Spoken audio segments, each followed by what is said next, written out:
Well, it's so interesting. Here we are right in the beginning of Labor Day weekend. And what is that really? It is back to school. There are, across the country, students are preparing to head back to school, and some already went back to school, including my son went back last week for his final senior year at the University of Utah. So, and that has its own emotion when you think about back to school, all those years of driving your kid to school, and then all of a sudden when they were able to drive themselves or find ways to get to school, you no longer had that one-on-one time in the car, which, boy, was that special. So I am feeling all of you as it relates to the excitement of back to school and the loss a little bit of back to school. So we are, this year, parents and students, we are contending with significant inflation.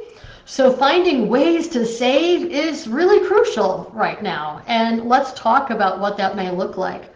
According to Deloitte's annual back to school survey, rising prices have driven consumer spending up 8% compared to last year, with 57% of parents saying that they're worried about the impact of inflation and the cost of the individual items that they need to buy.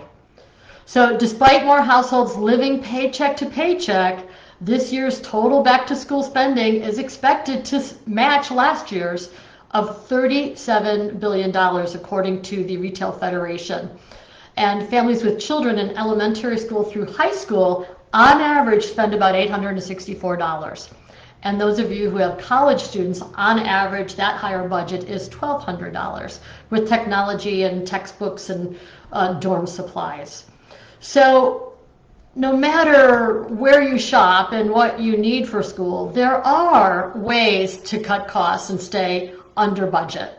So the first is start online first. In other words, take a few minutes searching online for the things that you want to get and get a sense of possible deals, because oftentimes a deal may be online first. So shoppers can also use coupon browser extensions to find discounts automatically.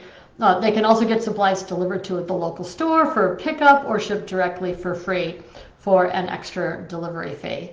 So the second is go shopping with a plan.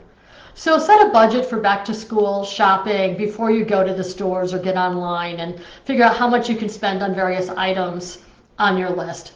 So if you have older children, this process actually can be a really valuable personal finance learning opportunity.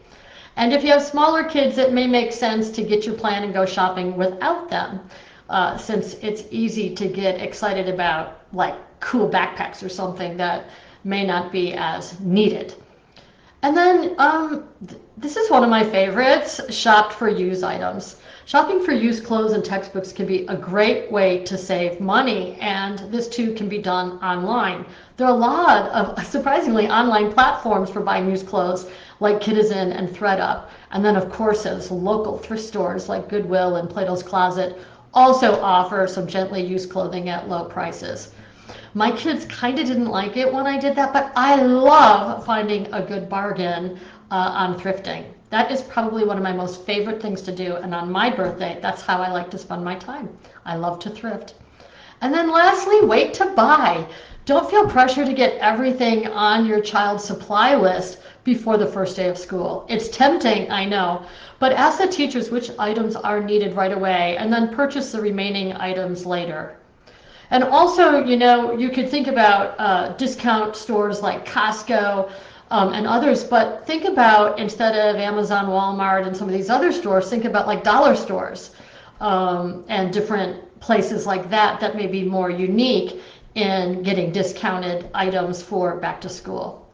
So as we go into the Labor Day weekend, which is a whole nother excitement around end of summer, back to school is big, and hopefully most of the students are going back to school in person. There may be some online classes as well still, but we have many of you parents that have had to homeschool for a year or two. It's been this unusual and crazy ride. So I hope this gives you some tips on how to save some money as you send your child back to school, and may you enjoy a little bit of peace and quiet at the same time. Thank you. If you find this Wealthcast helpful, please share it with others, and thank you for your time.